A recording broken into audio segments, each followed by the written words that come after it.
Mas hoje eu queria trabalhar, queridos, fazermos aqui um trabalho prático de interpretação baseado naquilo que nós aprendemos na semana passada acerca da importância da interpretação gramatical, né? Olhar palavras, entender que a Bíblia é formada de texto, de palavras, e tratar essas palavras de uma forma, de uma maneira correta, né? Da maneira certa, né? Como nós devemos tratar essas palavras da maneira certa?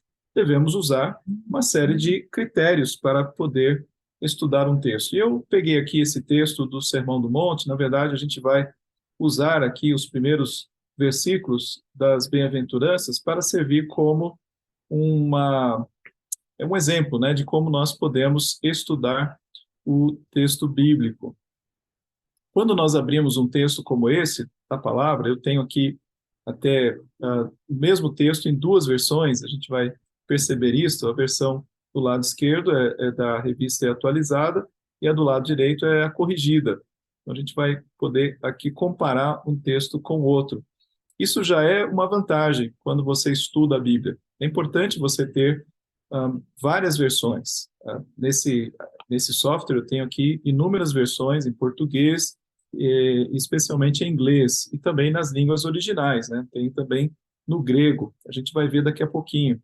Isso vai nos ajudar a procurar perceber o texto, tirando, inclusive, aquela... Quando a gente lê um texto que a gente tem esse texto muito conhecido na nossa cabeça, às vezes a gente não percebe as nuances desse texto. Simplesmente as palavras elas passam direto na nossa mente. A gente precisa parar para pensar, né, o que cada palavra dessa significa. Então, primeiramente, quando a gente abre um texto da Bíblia, a gente tem que considerar a questão de onde está esse texto e que tipo de leitura você deve fazer desse texto. Então, a gente está diante de um evangelho, né? O evangelho, ele é um gênero à parte na Bíblia, assim. É um gênero à parte, na verdade, de tudo, né? O evangelho é o evangelho e acabou. Você tem, né, os evangelhos na Bíblia que são um tipo de gênero próprio, não tem nada que dê para copiar. Mas dentro do evangelho, você tem diferentes gêneros assim, propriamente. Você pode ter, por exemplo, parábolas. Como é que você lê parábola? Você vai lê-la de forma figurada, figurativa, porque através de uma ilustração, Jesus passa um ensinamento. Mas no texto que está diante de nós, nós começamos a perceber que ele começa numa narrativa, uma narrativa de algo que estava acontecendo. Vendo Jesus as multidões, né, subiu ao monte, como se assentasse, aproximaram-se os seus discípulos, ele passou a ensiná-los, dizendo. Então, está claro que trata-se de uma narrativa. Ele está nos ensinando, ele está nos mostrando, né, narrando um fato, como esse fato aconteceu. Então, um ponto também importante quando a gente vai estudar um texto é percebermos e tentarmos separar o seu a chamada perícope. O que é a perícope? Perícope, eu vou diminuir aqui o texto para vocês perceberem isso. A perícope é a divisão do texto. Veja que, no caso até das nossas traduções, ele já está feito esse trabalho, do primeiro versículo até o versículo 11, você tem um assunto sendo tratado. A partir do versículo 13, já é um outro tema, um outro assunto, embora tudo isso faça parte do Sermão do Monte.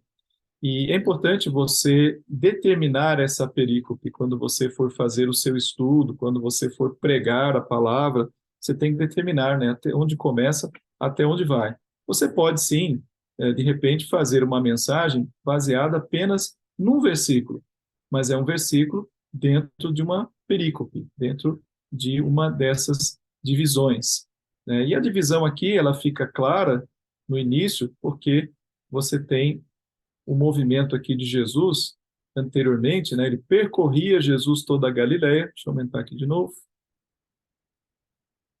Então, ele percorria Jesus toda a Galileia, tal, ensinando. A fama correu por toda a Síria. e ele os curou. E da Galiléia, Decápolis, Jerusalém, Judéia e da além do Jordão, numerosas multidões o seguiam.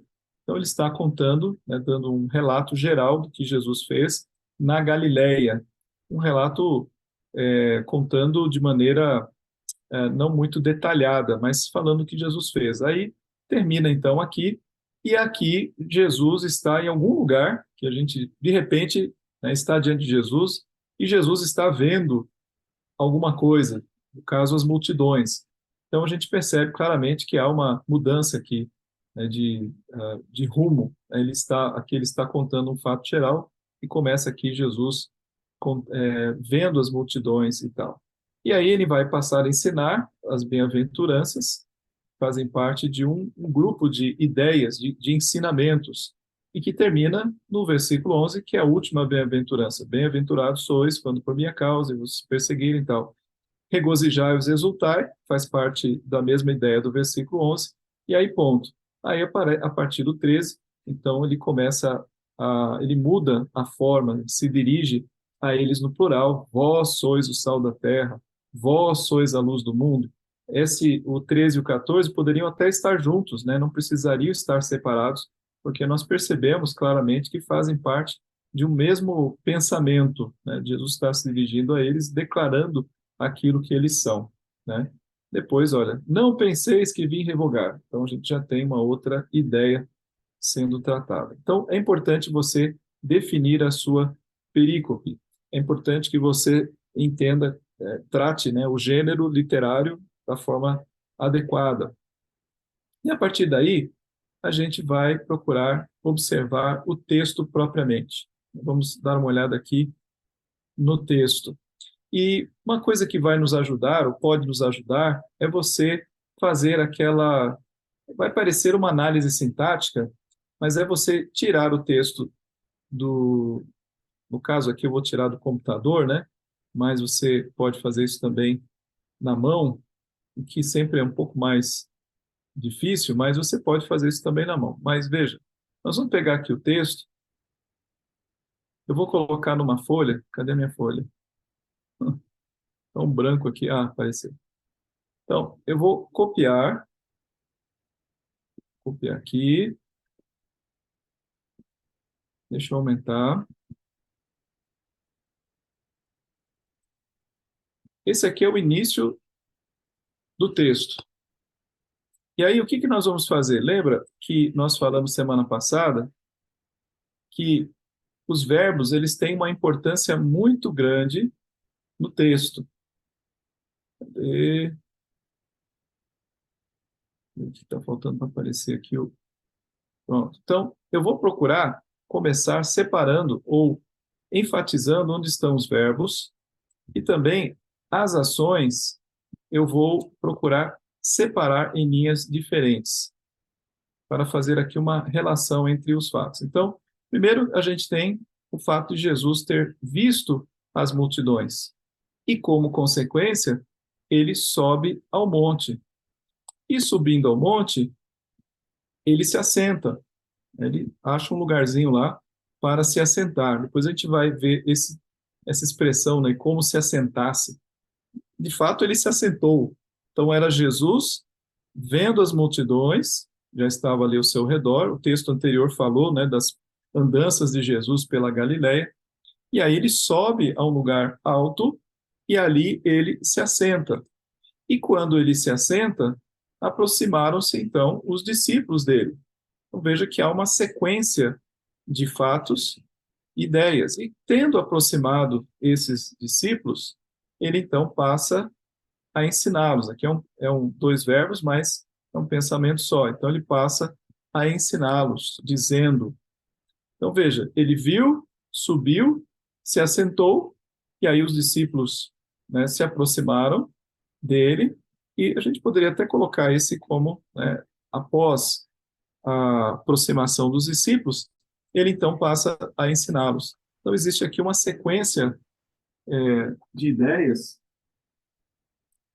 que estão sendo apresentadas. E cada verbo desse, quando você faz essa separação, você pensa na importância deles. Como dissemos anteriormente,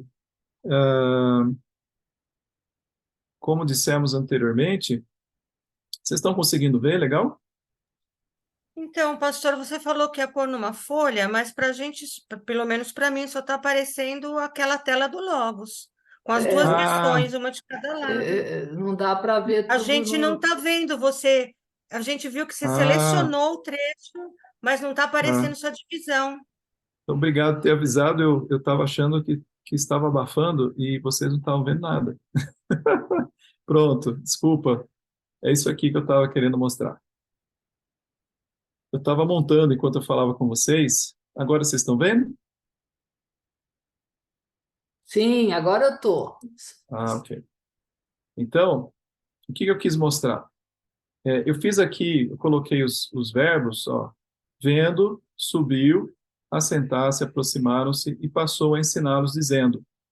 Então, o que eu fiz? Eu simplesmente enfatizei os verbos do texto e coloquei aqui em níveis de relação entre eles. Primeiramente, viu Jesus as multidões, como reação ele sobe, subindo ele se assenta, os discípulos, vendo Jesus, se aproximam, né? Jesus assentado, então eles se aproximam para ouvir o falar. E aí Jesus passa a ensiná-los, né? Dizendo. Então é o que nós vamos ver na sequência.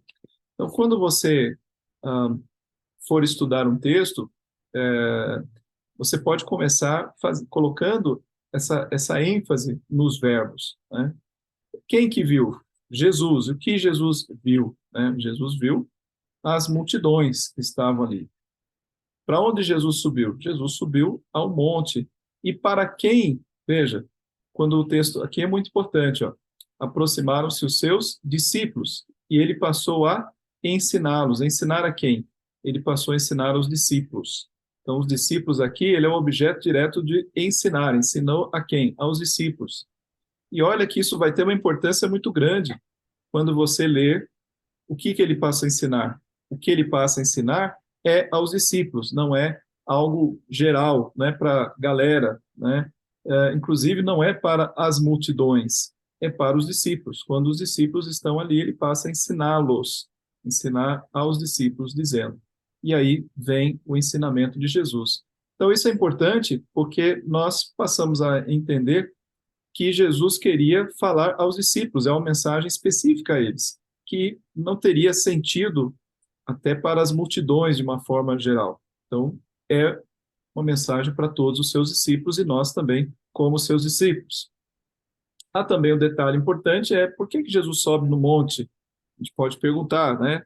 E aí podemos entender tanto o aspecto geográfico e o aspecto estratégico de Jesus, ele queria ser visto, ouvido, ter um lugar mais alto para poder alcançar as pessoas, quanto também podemos lembrar aqui do Antigo Testamento da figura de Moisés, que sobe ao monte. Aí já é uma aplicação, né? Uma visão mais, vamos dizer assim, olhando a Bíblia como um todo, a gente pode lembrar de Moisés no Monte Sinai, quando ele sobe e recebe a mensagem de Deus. Agora é Jesus que, subindo ao monte, se assenta e fala com autoridade, sendo ele o próprio Deus. Agora vamos voltar ao texto, vamos voltar a observar lá.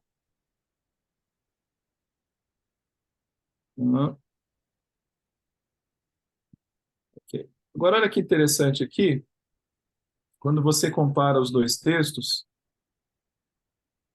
e você vê que tem algumas diferenças com a corrigida. Por exemplo, ó, vendo Jesus as multidões subiu ao monte, a corrigida. Jesus, vendo a multidão, subiu a um monte, né? A um monte ou a um monte. Aqui não vai fazer grande diferença na aplicação, mas dependendo da situação, pode fazer uma grande diferença um artigo definido para um artigo indefinido, né? Mas veja aí, tem uma diferença.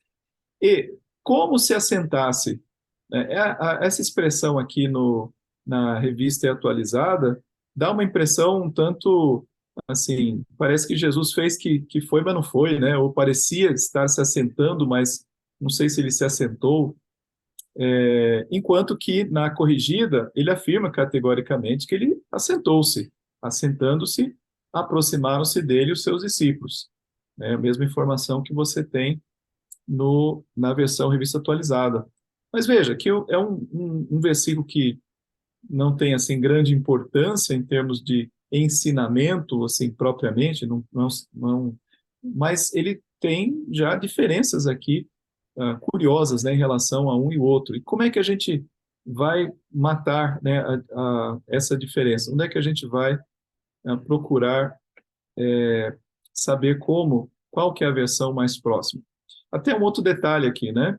O texto fala no versículo 2: e ele passou a ensiná-los dizendo, e a corrigida fala, e abrindo a boca, os ensinava dizendo. Opa, então, quem que está sendo mais literal? É aqui onde está a grande questão para nós. É saber quem está sendo mais literal. Por quê?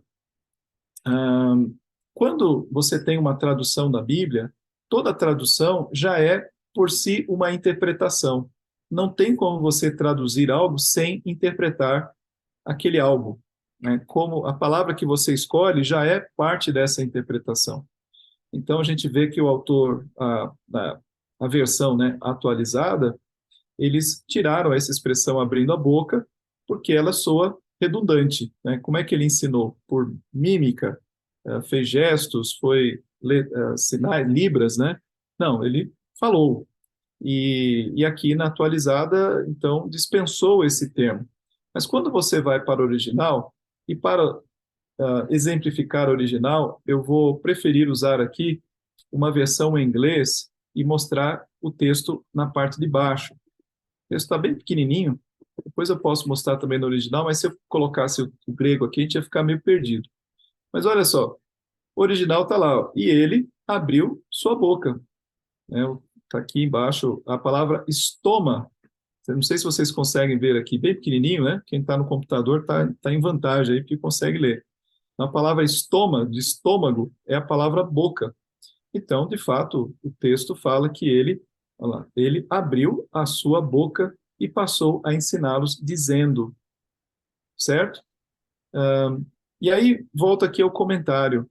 Veja que é um detalhe, não vai fazer diferença, ele ensinou abrindo a boca mesmo, né? Não foi por pensamento, não foi por...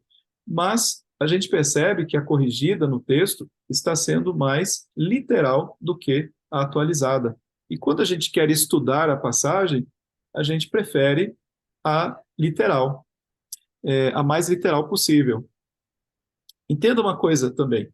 Isso não significa que para a leitura geral, para a leitura na igreja, para a leitura para a nossa devocional, para a leitura para o nosso conhecimento, crescimento, etc., a atualizada, nesse caso, seja inferior à corrigida, né? Porque não vai fazer diferença algumas coisas aqui. A gente vai captar a ideia da mesma maneira.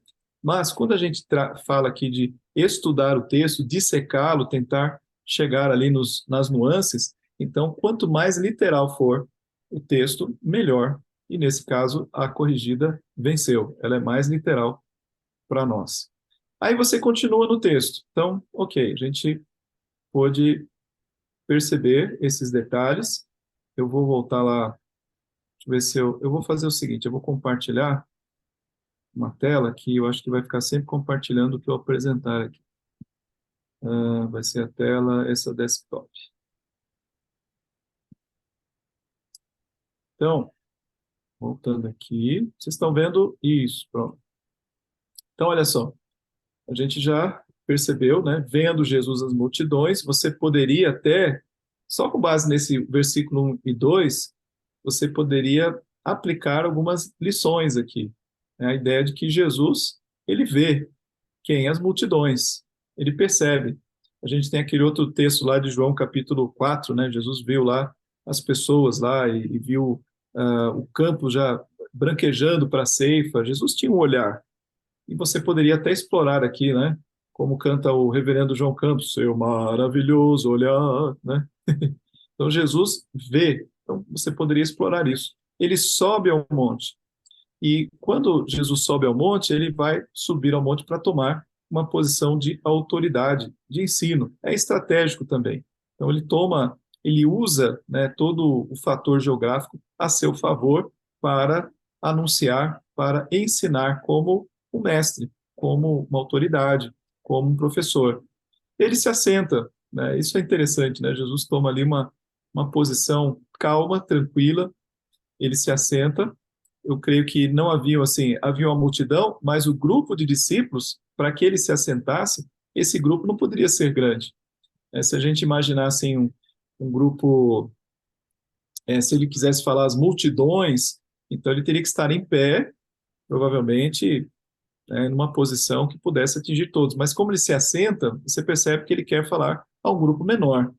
E isso fica comprovado quando aproximam-se os seus discípulos e ele passa, então, a ensiná-los. Mas vamos aí, vamos na sequência. Deixa eu ver aqui. Ok, então, vocês estão vendo aí o texto. Aí, o primeiro, bem-aventurança. Bem-aventurados os humildes de espírito, porque deles é o reino dos céus.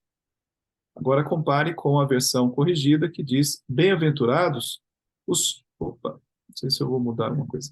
Os pobres de espírito, porque deles é o reino dos céus. Quais são as mudanças que você percebe de uma tradução para outra?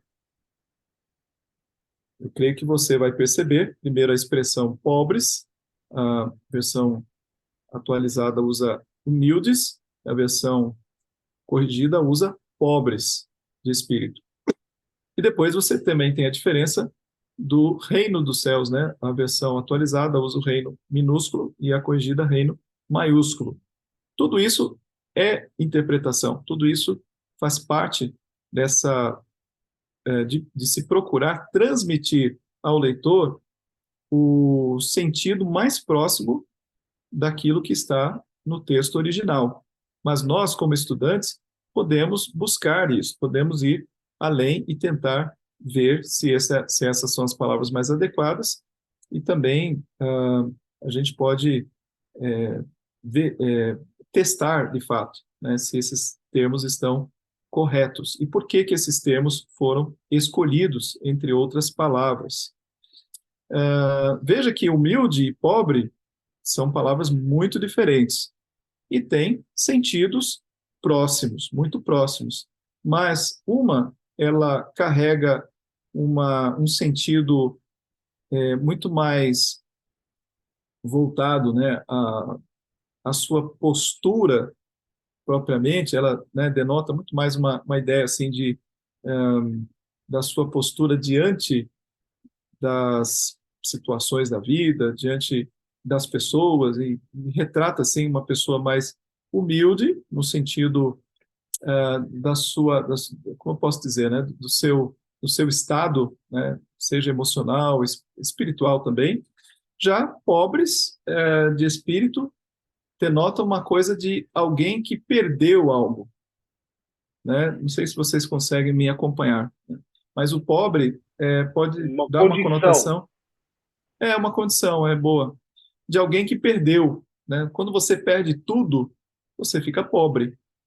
Nem sempre todo pobre é humilde, né? Aqui você tem um humilde que pode ter uma conotação de pessoa pobre, né? Uma pessoa pobre, a gente fala, ele é humilde, mas não necessariamente que essa pessoa pobre ela pode ser orgulhosa, né? Enfim. Então, Para mim, é, pastor, parece que humilde é uma situação mais interna da pessoa, né? Como o meu isso, coração essa. está.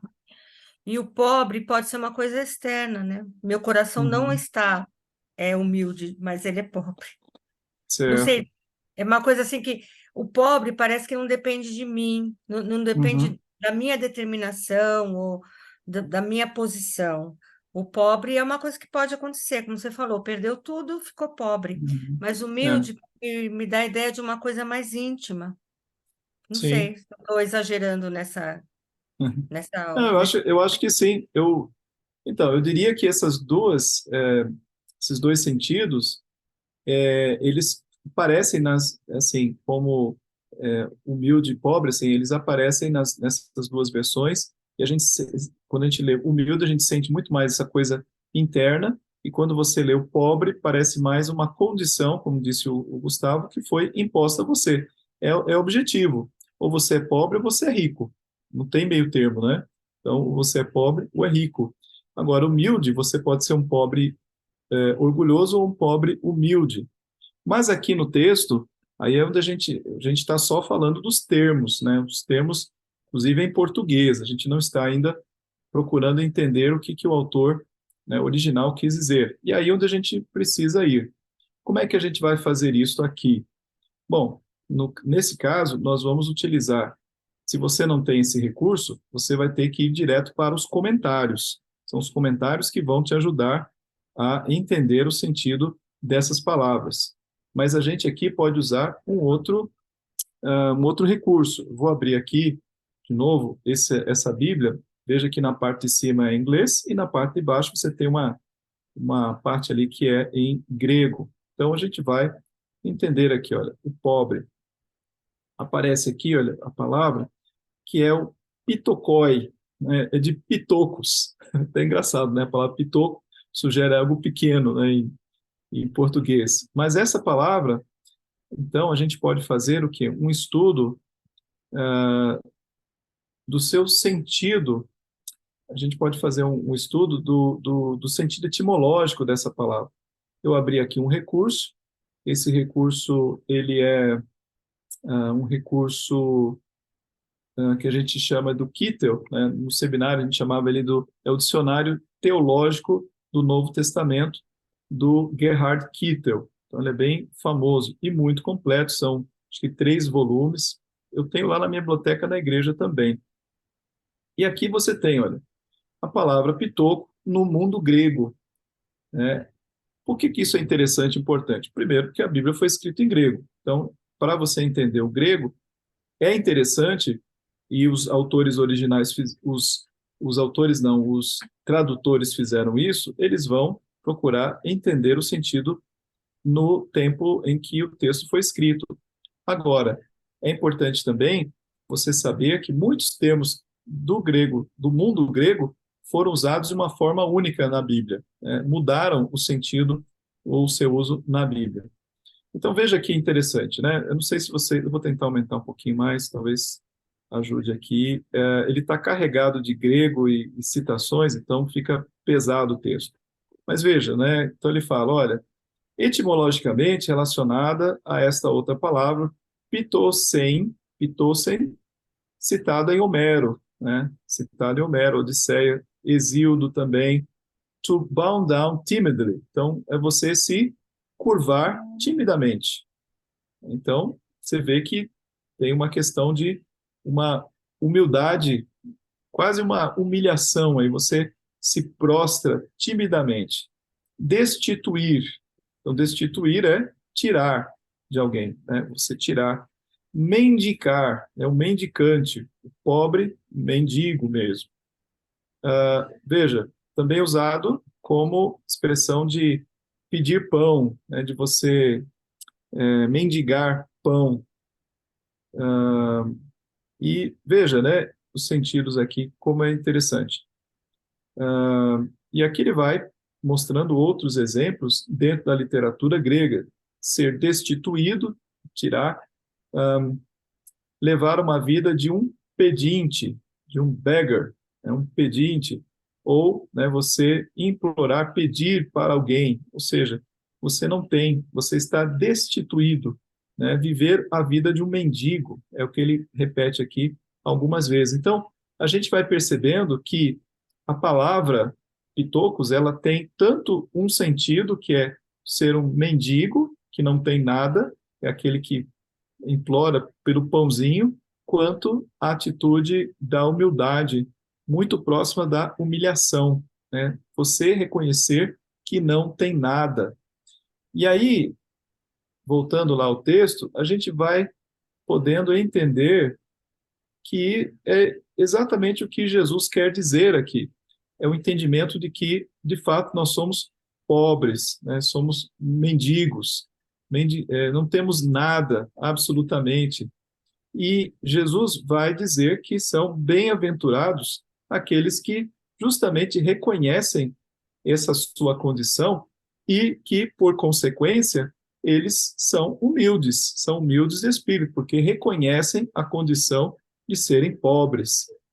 Então, perceba aí que o estudo dessas duas variações, né, as duas palavras que foram usadas, elas enriqueceram a sua noção do termo original. E isso é um fator comum. Palavras no original, elas dificilmente têm um equivalente exato na língua, na língua em que ela é traduzida, né, na língua final, no caso do português. Né? Toda vez que você traduz uma língua, especialmente se está falando de uma língua grega, que é riquíssima de significado, para uma outra, latina, né, que é o português, que também é rico, mas dificilmente você tem um termo que caiba nele todos os sentidos que o termo original queria dar. Então, aqui a gente fica enriquecido com as duas traduções. As duas traduções estão certas e as duas carregam, né, sentidos, nuances, né, da mesma ideia. Agora, uma outra coisa interessante, né, o bem-aventurados. Por que a palavra aqui foi escolhido bem-aventurados? Quando a gente vai no original, a palavra é a palavra Macários. Deixa eu tentar aumentar aqui. Vocês que gostam de grego, olha aqui, ó. A palavra é Macários. Makarioi, né? Felizes. O que significa essa palavra? Veja que os autores preferiram traduzi-la como bem-aventurados. Eles poderiam também ter usado essa palavra como felizes. Eu vou apertar aqui o... Abençoados, né? E aí, isso. Veja que a palavra aqui, vamos primeiro dar uma olhadinha, da mesma forma, naquele dicionário etimológico, Macários, né? E vamos tentar entender o seu uso. O grego uso, primeiro encontrado em Pindar, que eu não sei quem é esse Pindar, mas no mundo poético também encontrado na linguagem comum, né? E aí ele vai dizer o seguinte, denota a felicidade transcendente de uma vida, né, além dos cuidados, trabalho e da morte, uma coisa que sobrepõe, né, os cuidados da vida, as preocupações, o trabalho e a própria morte. Foi usado em Homero no sentido do estado um estado abençoado, né, relativo aos deuses. Então, aí ele coloca o sinônimo poético que exalta, né, a felicidade humana, não exalta, mas vai além, né, sobrepuja a felicidade humana, extrapola, exatamente. Então, veja, né, você vai entendendo que você está falando de uma condição que não é simplesmente uma felicidade qualquer, né, é uma coisa muito especial, né? Até ele coloca aqui, but that means simply, significa simplesmente rico, né? Um termo filosófico para uma felicidade interna. Ok? Então, você percebe, né, que quando a gente explora um pouquinho mais a palavra, ela vai tomando uma dimensão mais rica. Isso ajuda a gente quando você vai estudar. Veja que aqui embaixo, olha, ele já usa também a ideia de declarar e ser abençoado. E daí é que as versões em inglês, por exemplo, preferem a expressão blessed. Veja a diferença entre o português bem-aventurado e a tradução em inglês blessed, que quer dizer abençoados sejam, né? Abençoados são. Mas foram opções usadas para tentar mostrar o grau do que representa essa felicidade de Macários. Macários não é uma felicidade qualquer. É, de fato, um estado de bênção. É algo superior que vai além, né, que extrapola a felicidade humana. Quando a gente procura né, ver aqui as várias traduções em português, eu acho que tem uma versão que é a linguagem de hoje que prefere felizes, mas parece que o felizes, a palavra felizes, fica pequena diante do que significa a ideia da bênção. Por isso que a opção aqui foi pelos bem-aventurados. Então, bem-aventurados os pitocos, né? Os pobres, os destituídos, os mendigos. É assim que a gente se considera quando se percebe diante de Deus, porque deles é o reino dos céus. E aí veja que, né, foi utilizado aqui o R maiúsculo, porque o autor quer que o reino, né, que tem uma diferença em relação ao reino humano, é o reino dos céus, então aquilo que é de Deus, então eu vou colocar um R maiúsculo, mas isso não muda em si, em nada, a palavra, mas dá um destaque para algo que é divino, né, algo que é superior. E esse reino é um reino que não é visível, não se trata de não se trata de um lugar geográfico, mas é de uma abrangência ampla, né, que envolve inclusive todos os lugares geográficos. É o reino dos céus. E aqueles que têm essa condição, eles têm o reino dos céus. Eles podem não ter nada, mas deles é o reino dos céus. Eles têm aquilo que é mais importante do que ter todas as coisas. Então, eles estão destituídos porque sabem que estão destituídos, mas eles têm aquilo que é mais precioso. E o texto diz, eles são efetivamente os bem-aventurados. Bom, há uma coisa que destaca-se quando vocês lêem esse texto das bem-aventuranças, que é o contraste, que choca. Porque como pode alguém humilde ou pobre ser o feliz? Né? Você espera que essa ideia não bate, mas é justamente o que Jesus quer ensinar, né? Que a realidade espiritual ela é totalmente diferente da realidade do mundo, né? Daquilo que o homem espera e busca no mundo. E assim o texto segue. Os que choram, né? Porque serão consolados. Aqui não há muito o que você tentar assim, tentar ver muitas diferenças, porque o texto é muito claro, né? São os que choram. E os que Uma choram, pois não. Pastor, curioso é que nessa versão nova ele usa ponto e vírgula, né? E na outra é sempre ponto. O senhor reparou? Ah, sim, é verdade. Ponto, né? Aqui ponto e vírgula. É, Isso não altera o texto não, propriamente, mas o ponto e vírgula dá mais fluidez, né? Porque exatamente, ele sugere assim uma continuidade. Você vai exatamente. sempre para o próximo pensamento. Qual é o próximo pensamento? Enquanto o ponto ele, né? Veja, é uma observação importante. A gente está falando de pontuação e essa escolha também é uma escolha que foi feita de forma, como é que fala, pensada, né? Eles Intencional, né? intencional, exatamente. É. No texto grego não há pontuação nenhuma. Então, é algo que você tem que saber como fazer na sua própria língua. Mas tudo isso altera o ritmo de leitura, né? Isso faz com que o nosso olhar seja diferente. Interessante mesmo. Bom, vamos ficar aqui, ó, só, nos mansos, né? Bem-aventurados os mansos, porque herdarão a terra. Então, como é que a gente vai? Veja que na versão da Revista Corrigida também utiliza mansos. E aí, como é que a gente entende essa expressão mansos?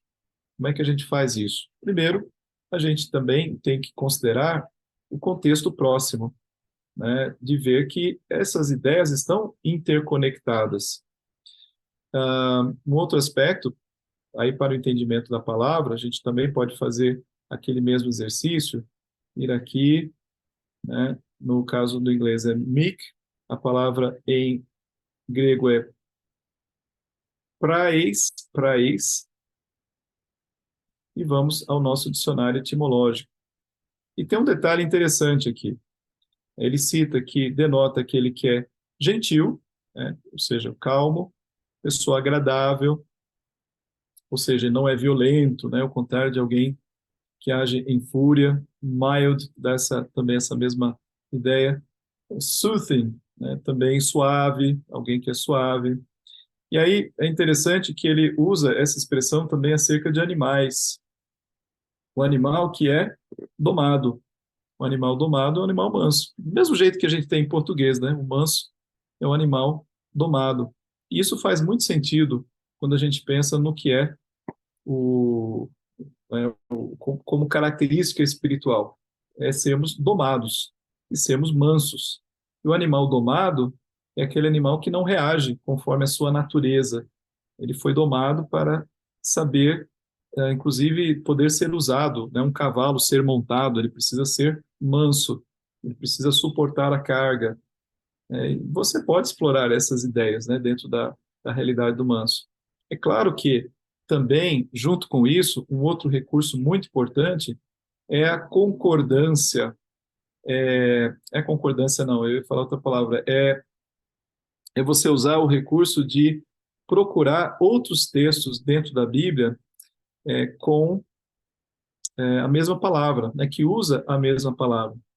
Então, por exemplo, a gente fizesse aqui uma pesquisa, nós encontraríamos o próprio Jesus falando, porque eu sou, quando ele fala para tomar o jugo, né, porque, como é que ele fala? Eu sou manso e humilde, né? Manso e humilde. Isso.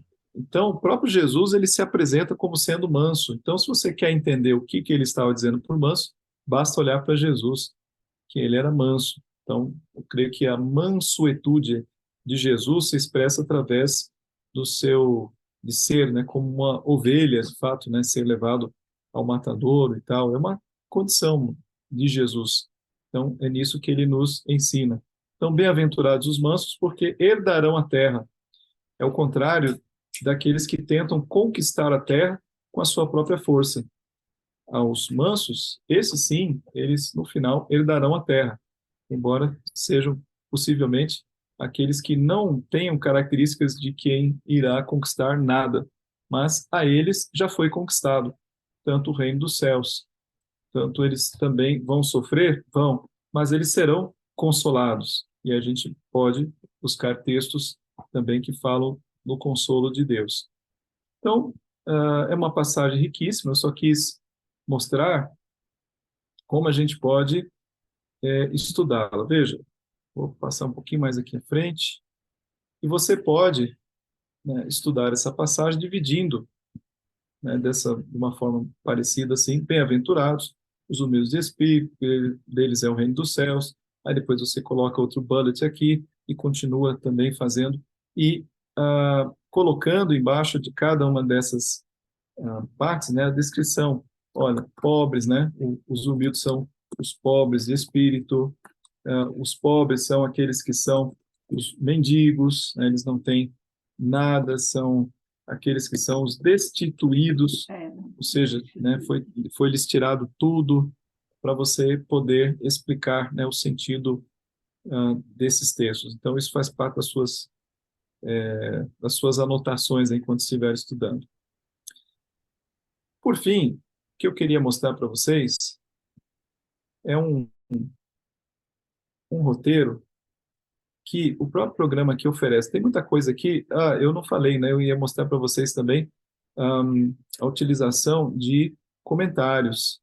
Os comentários, eles ajudam muito. Eu queria mostrar um comentário aqui que poderia nos ajudar. Deixa eu ver se eu estou no comentário certo. Eu acho que eu estou. Olha que interessante aqui. Deixa eu aumentar um pouquinho. Então, olha, esse comentário, que é um comentário da Bible Knowledge Commentary, né, comentário do conhecimento bíblico. Então, ele fala assim, olha, as multidões, um monte de coisa do Zoom aqui atrapalhando. As multidões continuavam, né, a se dirigir a Jesus, e aí ele sobe uma montanha e se senta. Era o costume dos rabis se sentar como ele fez, né, enquanto ensinava. E os seus discípulos, então, vieram até ele e ele começa a ensiná-los, tal. Então, você tem aqui o detalhamento daquilo que aconteceu. Embora o local exato seja desconhecido, sem dúvida foi na Galileia, porque basta que você leia o texto nos versículos anteriores, o texto, o capítulo 4, ele termina dizendo que ele estava na Galileia. E foi aparentemente perto de Cafarnaum, em um lugar que era level, que era plano, talvez seja essa ideia. Os discípulos se referem não aos 12, como alguns sugerem, mas as multidões que o seguiam. Mas dentre elas havia os discípulos, né? Mateus 7:28. Quando Jesus acabou de proferir essas palavras, estavam as multidões maravilhadas da sua doutrina. Agora, né, aqui é onde a gente vê uma diferença de interpretação, né? Como eu salientei, Jesus fala aos seus discípulos.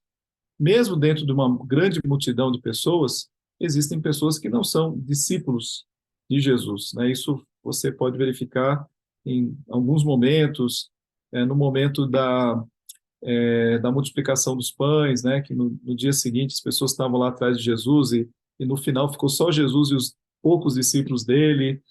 Você pode ver isso também no momento anterior à crucificação, Jesus ali no meio da multidão que o aclamava, Hosana ao que vem em nome do Senhor, mas depois essa multidão é a mesma que gritava, crucifica-o. Então é importante saber separar a multidão propriamente dos discípulos de Cristo. Opa, tocou aqui um telefone, aí ele se desajusta. Então, o sermão mostrou como uma pessoa, aqui está o ponto, né? O sermão, ele mostra como uma pessoa que está num relacionamento correto com Deus deveria conduzir a sua vida. Então, aqui você vai já chegando a uma aplicação daquilo que é o estudo daquelas palavras, né? Para que serve? Por que Jesus disse aquelas palavras?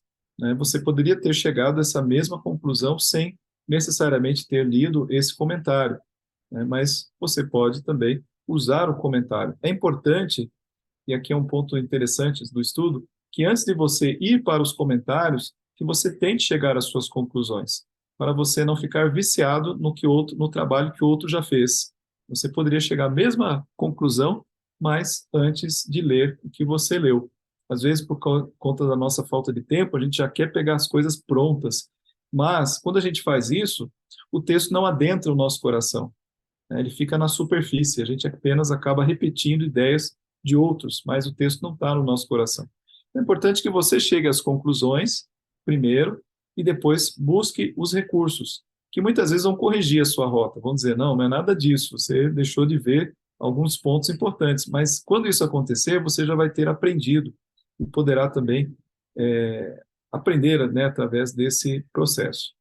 Aí eu quero mostrar aqui o que o próprio programa mostra como estudo indutivo, que seria o estudo que você poderia fazer na sua casa desses textos, ou a forma como você poderia, o passo a passo. E eu achei bastante interessante e queria compartilhar com vocês. Vou tentar aumentar mais aqui o texto. E é feito, então, de 3 etapas. A primeira etapa chama-se observação, a segunda etapa é interpretação, e a terceira etapa é a aplicação. Então, a gente começa com a observação. Nessa observação, a gente vai procurar ler a passagem múltiplas vezes. Ou seja, veja, você com o texto. O mais importante do que qualquer coisa é que o texto entre no seu coração. E você pode confiar nas versões que a gente tem, né? Você pode confiar. Então, leia a passagem várias vezes, na sua tradução preferida, enquanto use a ferramenta de destaque para marcar palavras importantes. Então, você vai grifando ali. Grifa, grifa, grifa, lugares, pessoas, separa, verbos, marca bem os verbos, né? Destaca esses verbos até que o texto fique familiar no seu coração. E aí ele faz aqui uma pergunta, né? Quais perguntas ou compreensões você tem sobre essa passagem, né? O que marca lá? Então, você vai fazer essa marcação. Depois, leia a passagem em múltiplas traduções. Aí você vai comparar a tradução que você tem com outras traduções. Isso pode melhorar a sua compreensão da passagem. De fato, que você também sai um pouquinho daquele texto que você está acostumado a ler e que você já não percebe as nuances. Então, isso é importante. Depois, estabeleça os limites da passagem. Aquilo que a gente falou sobre a perícope. É você determinar a perícope. Isso é importante. Onde é que eu vou começar? Onde eu vou terminar? O que exatamente eu vou usar para fazer o estudo? Identifique as pessoas. Claro, quando há um texto em que há pessoas envolvidas. No caso do nosso texto, a gente tem ali os discípulos, a multidão, temos Jesus. Depois, identifica os lugares. Então, a gente viu lá que era um lugar da Galileia. Isso é importante dentro do ministério de Jesus. Você pode até destacar isso no seu estudo. Qual a importância que teve a Galileia? Qual foi a ordem da Galileia dentro do trabalho missionário do Senhor Jesus Cristo? Então, às vezes, o local tem a sua importância. Identifique as coisas e os objetos, quando há coisas e objetos, né, para serem identificadas ali. Talvez o monte, né, ele até separou aqui, ele mesmo montou isso aqui, né? O monte é o objeto propriamente a ser separado, né? Você pode fazer algum contraste, alguma comparação com a montanha, por exemplo, de Moisés. E aí vem a parte da interpretação. Considere, primeiramente, o contexto do livro, o livro como um todo, quem é o autor, quando foi escrito, quem são os destinatários. Então, é importante você ter isso em vista, em mente, você pensar assim, quem era Mateus? Mateus era judeu, era grego, né? Era médico, né? Como era Lucas? Qual que era a atividade de Mateus? Tudo isso pode ajudar a você a entender melhor o texto. Avalie o tipo de literatura da sua passagem, o que a gente já falou sobre o gênero, entender que é um gênero. Então, ele vai fazer isso aqui da seguinte forma. Ele vai demarcar que é uma narrativa, evangelho, é um discurso que vai acontecer ali, ou um sermão, né, o Sermão do Monte. É um relato, e é um relato apocalíptico, porque ele menciona, por exemplo, o reino dos céus, herdarão a terra, são aspectos escatológicos, porque o justo ou os que choram, né, ou os mansos, eles não herdarão a terra hoje. Isso é uma relação com algo que vai acontecer. E isso está relacionado também ao Antigo Testamento, né? Quando você observa ali, o texto ele faz referência a textos do Antigo Testamento. Então, tem alusões ali. Tudo isso tem que ser levado em consideração, né, quando você faz o estudo da passagem. Veja como é rico. Depois, examine o contexto histórico. Contexto histórico, importante, entender o que estava acontecendo. Talvez, no caso ali, por contexto histórico, ele também quer dizer o que está acontecendo fora da do próprio cenário ali onde Jesus está, no mundo, na história mundial, né? O que está acontecendo nesse período. A gente tem ali o período do Império Romano. Examine as discussões de comentários. Agora você vai para os comentários. Veja, localize comentários que discutam sua passagem, revise a discussão para melhor entender quais aspectos da sua passagem são mais desafiadores ou pouco claros. Uma discussão de comentários pode alertá-lo de que algo que você pensou ser claro no texto é, na verdade, uma questão complicada e debatida. Isso já aconteceu comigo, viu, gente? Muitas vezes. Eu, como pastor, já tive o desagrado de já estar com o sermão praticamente pronto, assim, a ideia assim, olha, maravilha, já, né, peguei ali os pontinhos, está tudo certinho, e depois você começa a ler um comentário e fala, ixi, eu acho que eu estou no caminho todo errado. Isso, né, pode acontecer numa quinta-feira, numa sexta-feira, quando parece que você já estava com o seu serviço terminado e volta para a prancheta. Ai, que bom que saber que não é só com a gente que acontece isso. A gente vai dormir mais tranquila hoje. Vai. Que de vez em quando dá aquele nó quando você vê, oh meu Deus, eu vou começar tudo de novo. Pior que é. Ixi, já aconteceu de eu desistir da passagem, começar outra passagem do zero, assim, mas de pânico mesmo. Bom, agora não dá para fazer isso porque a gente está estudando, né, o texto expositivo em sequência, você não tem essa alternativa, né? A não ser que realmente você fique num beco sem saída, é melhor você pegar uma outra passagem e tentar estudar aquela melhor depois. Resuma a passagem, né? Você revisa o que você estudou, faça um resumo. Ele cita aqui em 25 palavras ou menos, resuma, né, os principais pontos, e aí vem a aplicação, finalmente. Então, todo esse caminho, agora sim você chega no estágio da aplicação. Que é, gente, a aplicação é isso aqui, olha. Gente, isso aqui eu estudei no seminário, em aula de homilética. A gente está estudando hermenêutica, que é a interpretação do texto. Mas aí você, quando tem o texto na cabeça, entendeu? Você tem que transmitir o texto. E aí você tem que estudar homilética, né? Transmissão do texto. E aí é quando se pergunta, e daí do texto? Ou seja, tá, legal, mas como é que isso se aplica à minha vida? Que diferença isso faz? É o que a gente sempre tem que perguntar para o texto e para aquilo que a gente quer transmitir para as pessoas. Porque no final o que as pessoas perguntam, tá bom, e daí? Né? Como é que isso se aplica? Então, olha, é pegar, né, a passagem o que significa para a sua vida.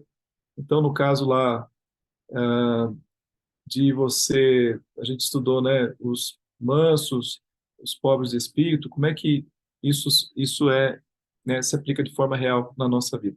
Gláucia, por favor. É, pastor, vendo o senhor expor todo o trabalho, nem sempre o pastor, o mensageiro que está preparando as mensagens, e isso eu não vou nem assim falar de outras denominações, falar dentro da nossa mesmo, da nossa igreja. Uhum, Tem uhum, esse recurso e tem esse preparo que eu vejo que o senhor tem de fazer leitura em inglês, de tem um bom uhum. conhecimento de grego, hebraico. Já presenciei algumas mensagens que, quando você está ouvindo a mensagem, você percebe que a pessoa lê o texto, sai do texto e não volta nunca mais para o texto, né? Vira E não pretexto. tem, e não tem a aplicação devida. Para ser um pastor ali no seminário, há essa observação, assim, porque a gente sabe que muitas pessoas vão para o seminário e que não teve um preparo, vamos dizer, Adequado. adequado para acompanhar o Uhum, seminário, porque é muito difícil, né? Eu já verdade. presenciei irmãozinhos que foram para lá, que teve uma educação básica muito precária, e é Uhum, claro que isso na ponta vai fazer uma diferença muito grande, é né? verdade. Em É verdade. relação a isso, eu até percebo que muitas vezes o presbitério em si tenta, né, fazer uma peneira e fazer com que os irmãozinhos aí estudem muito, porque não é fácil. Fazer Uhum, esse estudo que o senhor está fazendo aqui com a gente, mostrando todo esse aparato aí de recursos que tem, né? Para uhum, muitos pastores que eu já vi em púlpito falando, está muito, muito aquém disso daí, de conseguir fazer uma mensagem tendo todos esses uhum. recursos, inclusive tendo essa preocupação com o recurso das palavras, da origem direitinho. E talvez eu acho que por isso que sai tanto do contexto, né? Sai tanto do que realmente a palavra ensina, né? É verdade. Infelizmente existe mesmo assim.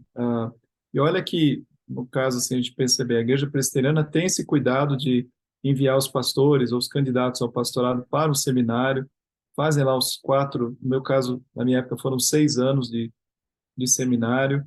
E mesmo o seminário não é para qualquer um nesse aspecto. A pessoa precisa ter já um preparo, eu diria que acadêmico, né? Saber ler o inglês ajuda muito, muito importante. Hoje a gente tem muito recurso já em português. Na minha época tinha pouquíssimo recurso em português, né? Pouca coisa mesmo a gente tinha de boa qualidade. Hoje não, hoje tem bem mais coisas em português, né? Mas, de fato, exige-se que haja uma capacidade, um conhecimento mesmo, geral, de línguas até, de leitura. A pessoa tem que saber fazer interpretar texto, mas a gente está vendo aqui assim, uma metodologia, pelo menos, que não é tão assim, não é tão, não, ela é possível de ser utilizada. Assim. Eu acho que as pessoas, né, os pastores aí, os candidatos, se estiverem pelo menos na condição, né, de ler e interpretar texto, conseguem fazer bons sermões. Mas isso leva tempo de preparo, de estudo. Eu diria que leva muitos anos para a pessoa poder aperfeiçoar a arte de pregar. Né? Infelizmente, o que a gente vê por aí é, né, muita falha de qualidade mesmo, e daí muitos erros, né? A gente vê muitos desatinos em relação ao texto bíblico. Mas, assim, que nós, né, os irmãos, puxem essa régua para cima, né, exigindo dos pregadores sempre o melhor e desconfiando sempre. Não, eu já passei, né, já percorri esse caminho, eu sei que para chegar nessas conclusões, né, você precisa percorrer todo um caminho para chegar até lá. Bom, seguindo aqui, veja, ainda falando da aplicação, então são perguntas que a gente tem que responder, né? O que essa passagem mostra a você sobre Deus? Quais princípios podem ser extraídos dessa passagem? Né? Quais comandos, verdades, exemplos, enfim. Então você pode explorar bem, né, a questão da aplicação. E aí, finalmente, determine os princípios teológicos da passagem. Existem princípios teológicos ali, o significado da passagem será aplicado diferentemente em tempos diferentes e lugares diferentes. Mas as verdades subjacentes da Escritura serão aplicáveis de alguma forma em todos os momentos e lugares. Então, né, aquelas verdades, elas permanecem e a gente tem que extrair aquelas verdades, podendo aplicar sobre a nossa realidade atual, né, nosso contexto atual. E aí, olha que interessante, aqui ele faz tem uma área aqui de esboço, em que ele separou, né, cada uma das bem-aventuranças, trazendo os textos correspondentes do Antigo Testamento. É um trabalho que você também deve ter para entender, dentro da visão de Jesus, que era um judeu também, falando a judeus, quando Jesus usava qualquer uma dessas expressões, puro de coração, então era dentro do contexto bíblico do Antigo Testamento. Então é importante que você procure, por exemplo, aqui, o Salmo 73:1. Com efeito, Deus é bom para com Israel, para com os de coração limpo. Então, a importância disso apresentada no Antigo Testamento. 3:2. Estabeleça a aplicação principal da sua passagem. Agora que você revisou a compreensão da passagem, você tem a melhor posição para determinar a aplicação primária da passagem. Então, a principal ali, qual que é? Né? E aqui é uma pergunta importante. Como esta passagem desafiou ou mexeu com você? Se ela não mexeu com você, como é que você vai transmitir para outra pessoa? Ela tem que mexer primeiro com você, com a sua vida. Então, é uma pergunta de grande importância, né? E a aplicação da passagem para a sua vida. E depois, olha, finalmente, né? Compartilhe a compreensão com os outros. Aí, agora sim, você está pronto. O que você aprendeu? A sua compreensão pode ser valiosa para os outros e tal, então compartilhe. O objetivo final do nosso aprendizado deveria ser a vida transformada e não meramente adquirir mais informação. Ok? Então, são esses 3 estágios. Primeira é a introdução, depois você vai fazer toda a parte de interpretação e, finalmente, a aplicação do texto bíblico. Ok? Bom, falei demais. Espero que, de alguma forma... Rosenda, por favor. Não sei se você levantou a mão faz tempo, mas agora que eu vi. Não, eu levantei agora mesmo, esperei só acabar. Eu queria compartilhar um negócio, Sim. porque eu estava tentando ler o que o senhor estava mostrando, e quando sobre o texto das bem-aventuranças, né? E aí, quando o senhor mostrou uma parte lá, falava que o monte é um mountainside, não fala mountain, né? Coloca mountainside. É diferente, né? E é diferente. Daí eu queria muito que todo mundo, queria dar meus olhos para todo mundo enxergar o que eu enxerguei. A Dulce certamente enxergou lá também. Porque a gente pensa assim, Jesus, acho que faz parte da interpretação, por isso que eu estou falando. Quando a gente lê o Sermão do Monte, isso também fica confuso, tá? Porque eu fui olhar, enquanto eu estava falando, também fui olhar as versões em inglês. Algumas falam mountain, o que o senhor mostrou falava em mountainside, e outras falam em hill, que é diferente, que é colina, né?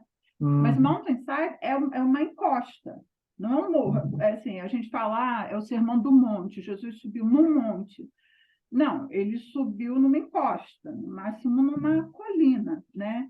E isso é muito interessante porque, assim, quando eu mostrei o Mar da Galileia, naquela aula que eu dei lá na escola dominical, realmente, o Mar da Galileia não é que nem, sei lá, a Lagoa Rodrigo de Freitas, lá no Rio, que tudo em volta é plano, não. Tem muita escarpa, tanto é que tem a questão dos ventos frios que formam a tempestade, etc.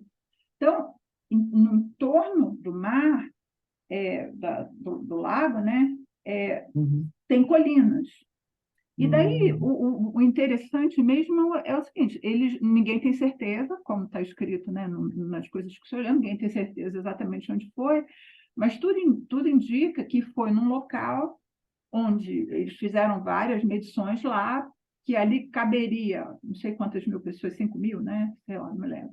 Caberia aquela quantidade de pessoas, tem uma acústica boa, e assim, é na direção de vamos dizer assim, que tem muitas montanhas no entorno, é na direção de um vale, uma passagem entre as montanhas que as pessoas passavam por ali e seguiam o seu caminho. Então, é um lugar que tinha, vamos dizer assim, trânsito ali, né? Então, e outra coisa, logo depois da passagem do Sermão do Monte, Jesus vai para a casa de Pedro, e ali perto desse local descobriram ruínas que os arqueólogos dizem que... E tudo eu perguntava, mas, reverendo Hernandes, é isso mesmo? Muita probabilidade de ali realmente ser a casa de Pedro, e depois Jesus atravessa o mar para a outra margem. Então, a probabilidade de ser ali... Então, assim, só para a gente montar... É muito interessante, porque você monta, assim, toda a imagem, né, da passagem bíblica. É demais, porque você pensa, não é um monte, é uma encosta. Ele estava um pouquinho aqui mais para cima, o povo devia estar mais para baixo, e tinha uma acústica, e cabia todo mundo ali. É muito maravilhoso isso, porque quando você vai fazer a interpretação também, só nesse segundinho que eu tentei pesquisar aqui, eu achei duas palavras diferentes, três, na verdade, em inglês. Se eu fosse olhar na versão em inglês. Isso dá para suar, né, pastor? Vou dizer uma Dá, coisa, você vê. você fica suando. Você vê que só numa palavrinha você já fez aí É, todo um estudo e mais, né? Tendo estado lá, que é uma coisa que é, faz toda a diferença. Você viu, né? E sabe o que você está falando. E aí cabe a você transmitir para nós, da forma mais próxima à realidade, o que você viu, para a gente também enxergar. Então, é por isso que eu falei no Né? começo, eu queria emprestar meus olhos para todo mundo, a minha memória, eu acho que até que eu tenho foto, mas não está nesse computador aqui. Mas é muito Uhum. interessante a gente mergulhar, né, em tudo Sim, que diz respeito ao texto. Era isso. é. Não, perfeito. Então, a escolha da palavra, é, assim, o tradutor ideal seria ele conhecer a região para poder escolher a palavra mais adequada, que, como você diz, né? Imagina botar montanha, não caberia, né? Seria totalmente inadequado. É. Para nós brasileiros daqui, tanto faz, assim, para nós monte, montanha, a gente fica imaginando um lugar alto, assim, onde Jesus falou, e parece que não faz muita importância, mas faz porque a gente tenta, de novo, transmitir o mais próximo da realidade, daquilo que realmente foi escrito, o que o autor estava pensando, é o que a gente deve pensar também.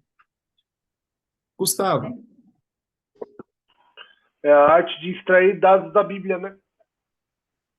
Exatamente. É a Bíblia em 3D. Né? Você começa a enxergar a cena ali, Jesus em cima, todo mundo em volta, tal. É bem legal isso. Pastor, isso que a Rosenda falou ajuda muito a gente a entender a questão do visual, né? Uhum. O visual para a gente é muito importante. Essa passagem, eu tenho certeza que para a Rosenda, ela consegue abstrair muito mais do que a gente que não conhece o local. Quando você estava lendo e estava falando a questão do sentar, né? Que Jesus sentou, se não sentou e tal, eu já fiquei imaginando também aqui como a Rosenda, ele deveria estar num lugar, num patamar um pouco mais alto, por isso talvez ele tenha sentado, né? Porque o restante dos discípulos ou o povo pôde É. enxergar ele. Se Uhum. tivesse ali num lugar plano, talvez não É tivesse, verdade. né, o restante da população É. enxergado, ou até mesmo a questão do som, né, acústica, não tivesse chego até todo aquele povo que estava ouvindo. Então, quando a Rosenda começa a falar, eu fiquei lembrando aqui da hora que você estava falando da questão sentou, não sentou, a palavra sentar, como é que aplica na questão do texto. Então, acho que tudo isso tem muito, muito a ver. O visual, para a gente, é impressionante, a gente aprende muito, muito, muito. 70% do que a gente consegue aprender é mais do visual, né, do que do simplesmente ver. É verdade. Ajuda muito a compreender o texto. Vou te dizer que a grande bênção mesmo porque é inesquecível, em resumo é isso. É inesquecível. O que você vê é muito inesquecível. Às vezes, o que você ouve pode até passar alguma coisa, mas o que você vê e ligar os pontos, né, Marco? Que nem aquele livro que eu trouxe para o senhor. Ligar os pontos é um negócio assim, né? Gente, foi uma benção mesmo, mas realmente eu queria que todo mundo visse, sabe? Se eu pudesse emprestar meus olhos e minha memória, eu gostaria. Muito bem, queridos. Que bom. Tantos detalhes, né, num pequeno texto, e esse é nosso trabalho. Por isso que Deus nos deu a vida eterna, para a gente poder trabalhar os textos bíblicos, porque tem muito trabalho aí. A diferença é que lá a gente vai, acho que a nossa cabeça vai abrir, os olhos também, para enxergar o texto original sem precisar de tradução. E aí a gente vai perguntar para Jesus, Jesus, aqui é isso aqui mesmo? Ou para o Paulo, a gente né? vai ouvir direto, né, pastor? A gente vai ouvir direto da boca, né? É verdade, é Vai ter verdade. isso também, a gente vai ouvir já direto, Mas né, a veja, palavra. mas veja que né, a palavra não passará, né? Passará os céus e a terra, mas a minha palavra não. Então, a palavra ela se mantém, porque é a palavra de Deus, né? Ela nunca se perde, nunca se torna Amém. fora de texto, de contexto, enfim. Não precisa Mas que de Deus os abençoe. ressignificar nada, né, pastor? Não precisa ressignificar nada. A gente precisa ressignificar a nossa vida. Essa palavra não. Verdade. Tá bom, gente. Então, maravilha.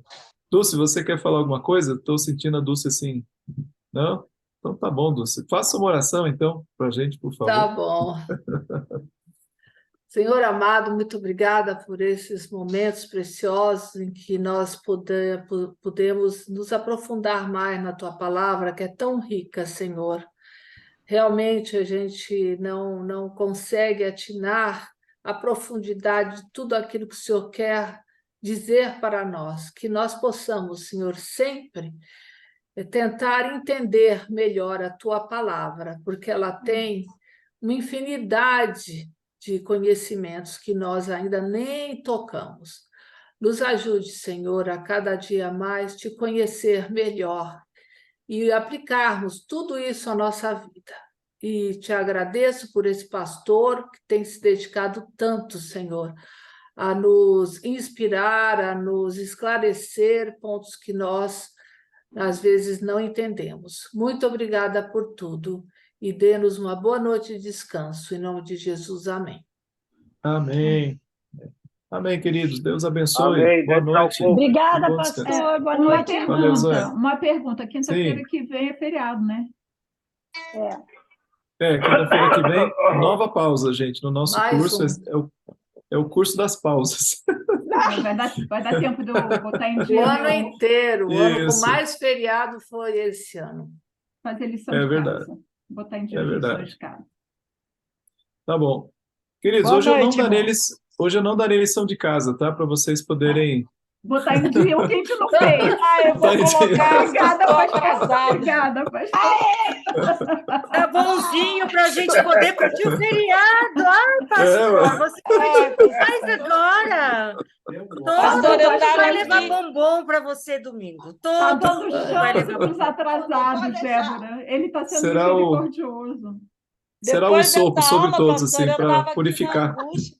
Essa aula, Eu também estava pensando que ele ia dar um negócio desse tamanho para a gente não fechar. inventa. Eu só pensava, qual vai ser a lição? Qual vai ser? Eu já estava angustiada, eu já Não, estava gente. pensando, meu Deus do céu, Eu o que estava. será? Eu falei, será que Estou eu vou toda ter tempo? atrasada, gente. Está ótimo. Ai, gente. Está ótimo. Botar em dia. Gente, preciso ir.